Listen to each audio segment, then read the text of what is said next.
Hi, this is Tom Zhu from UCSB ECE130B class, and I'll be presenting the sampling theorem. So basically, the sampling theorem goes hand in hand with signal reconstruction. The sampling theorem posts limitations and requirements for taking the samples from the original input so that the reconstruction can be successful and avoid aliasing. Now, this P of t is our sampling method, which is just basically a set of impulses at each sampling period t. And it looks something like this on the frequency domain.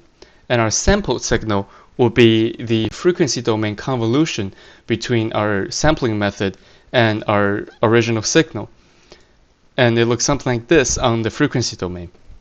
And the sampling theorem basically says that there can be no overlapping between these duplicated triangles on the frequency domain, which means that omega s have to be greater than 2 omega m. And over here on the right is what it looks like when overlapping does happen. And here is a MATLAB code that does the signal reconstruction. What I'm showing here is an example of successful reconstruction. As you can see, over on the left is the initial input, and over on the right is the reconstructed input. And they look very identical. This is because if we look at the code, this f is the original frequency of our input signal, and fs is our sampling frequency. Now, if fs equals to 4 times f, the sampling theorem has been satisfied. Now, if we change it to something like equals, the sampling theorem is not satisfied anymore, and the reconstruction should fail.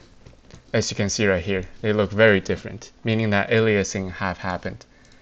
Now, a more intuitive example would be this very interesting video I found online, where basically a helicopter is taking off and the rotor's rotation speed matches the camera's shutter speed.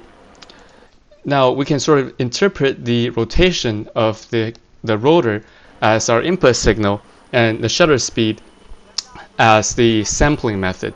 Now, if these two frequencies are equal, then the sampling theorem has not been met. And you can imagine that if you put this into any kind of system, there's no way it can tell you that the rotors are indeed rotating, because so much information has been lost because the sampling theorem has not been satisfied. Thank you.